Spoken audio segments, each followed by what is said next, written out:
Olá pessoal, tudo bem? Estamos aqui para mais uma aula de Química e nessa aula iremos abordar algumas propriedades periódicas. Então, em aulas anteriores você viu raio atômico, energia de ionização, afinidade eletrônica e a quarta que era a eletronegatividade, que são as 4 propriedades periódicas mais importantes, tanto agora nessa aula quanto em aulas posteriores. Ok? Então fique atento principalmente a essas 4 principais propriedades periódicas. Mas, se você olhar aqui na lousa, você vai ver que existem, além dessas que eu falei, outras propriedades periódicas, que é o tema da aula de hoje. Então, já estudamos sobre raio atômico, energia de ionização, afinidade eletrônica e eletronegatividade.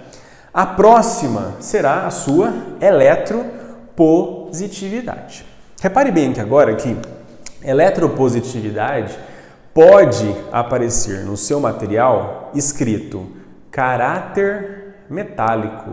É tudo a mesma coisa. Então, se aparecer eletropositividade ou caráter metálico, é tudo a mesma coisa, ok? Então, antes de explicar essa aqui, que é a quinta, vamos retornar na eletronegatividade para lembrar o conceito. Qual era o conceito de eletronegativo? Era o elemento que tinha tendência em atrair para si os elétrons da ligação. Ok? Então aqui no conceito de eletropositivo é o contrário. Ele não vai atrair para si, ele vai fazer o contrário, ele vai doar, ele tem tendência em doar esses elétrons. Então, se no eletronegativo a tendência é ganhar esses elétrons, no eletropositivo a tendência é doar esses elétrons. Repare bem agora na sua tabela periódica, pessoal. De acordo, com o crescimento das setinhas, a setinha sua crescendo para cima e para a direita. Quem fica preferencialmente nesse canto aqui? Os ametais. Os ametais, eles têm tendência em formar carga negativa, ou seja, ânions. Então aqui, quem fica nesse canto da esquerda e para baixo? Quem fica nesse canto são os seus metais. E os metais que ficam aqui nessa região, eles têm tendência em formar carga positiva. Por isso que é eletropositivo. Então, quem fica aqui nesse canto são os seus metais. Vamos novamente? Então, canto superior de cima aqui, ficam os ametais. Tendência em ganhar elétrons, formando os ânions. Quem fica no canto esquerdo, aqui abaixo? Os metais, que têm tendência em doar elétrons. E quem doa elétron? Os positivos, os cátions. Então, por isso que é eletropositivo. Então, fique bem atento a isso, que é um tema muito importante, Parte de cá, negativo, ânion, ametal.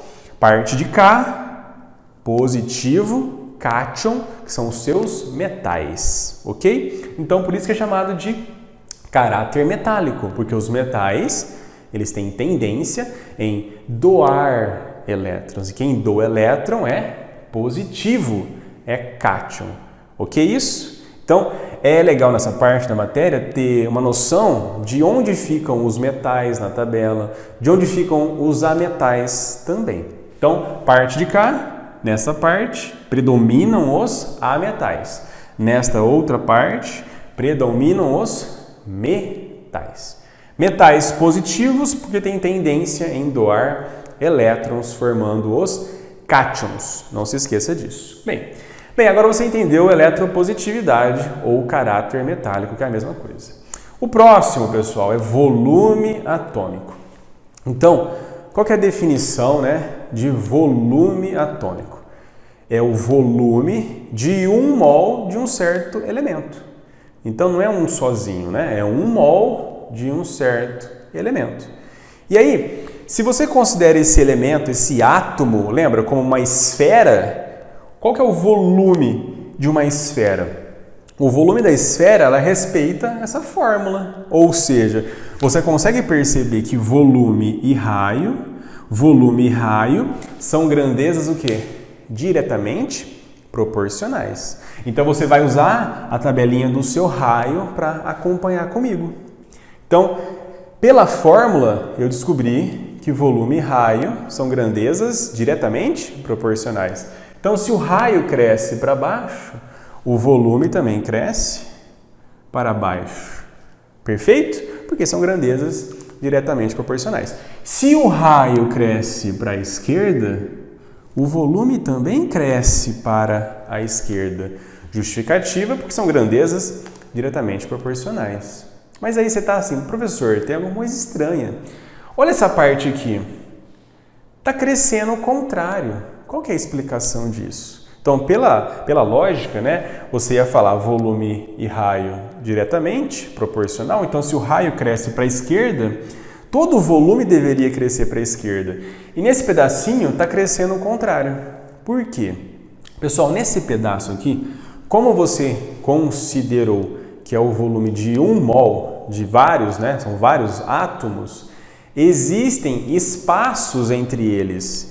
E nesse pedaço aqui, esses espaços estão aumentando, por isso o volume total vai aumentar. Então ocorre um distanciamento entre esses átomos, fazendo com que o volume total aumente. Por isso que ficou ao contrário nesta parte da tabela. Ok? Então, resumindo, o volume atômico é o volume de 1 mol de átomos que crescem de acordo ou diretamente proporcional ao raio, ou seja, para baixo e para a esquerda. Lembrando que, neste pedacinho da tabela, é o contrário. Por quê? O espaço entre os átomos ele vai aumentar, fazendo com que o volume aumente nesse sentido. Ok? Então, para guardar, volume para baixo e para os cantos da sua tabela periódica. Beleza? Agora que estudamos volume, né, podemos falar também de densidade. Densidade também é um pouco relevante, tá? Preste atenção nessa propriedade periódica. Bem, saber que densidade é igual a massa por volume, tranquilo. Então você pode falar o seguinte, observando a fórmula, se densidade é massa pelo volume, ela é diretamente proporcional à massa. Acompanha comigo, ó. A densidade é diretamente proporcional à massa. Quanto mais massa, mais densidade. E, lógico, o contrário também. Então, vem comigo. Se você falou que densidade e massa são diretamente proporcionais, olha só, a massa não aumenta para baixo? A massa, ela não aumenta para baixo? Sim, a massa aumenta para baixo na tabela. Então, logo, a densidade também está aumentando para baixo na sua tabela. Bem, perfeito. Mas e aqui embaixo? Por que a densidade está aumentando para o centro da tabela? Olha só, você disse que densidade e massa, grandezas, diretamente proporcionais. E densidade e volume, grandezas, inversamente proporcionais. Então, volta. Se você disse que o volume é para os cantos, qual que é o inverso disso? Para o centro.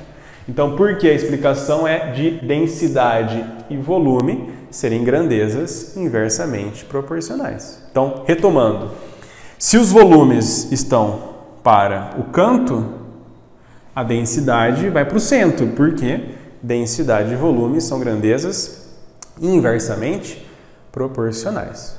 Ou seja, se alguém te perguntar para onde cresce a densidade na tabela periódica, você fala para baixo, diretamente proporcional à massa, e para o centro, inversamente proporcional ao volume atômico. Ok? Então, para encerrar, densidade para baixo e para o centro.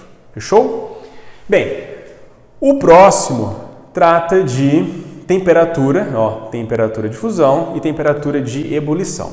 A temperatura de fusão e a temperatura de ebulição dos elementos, elas acompanham a densidade.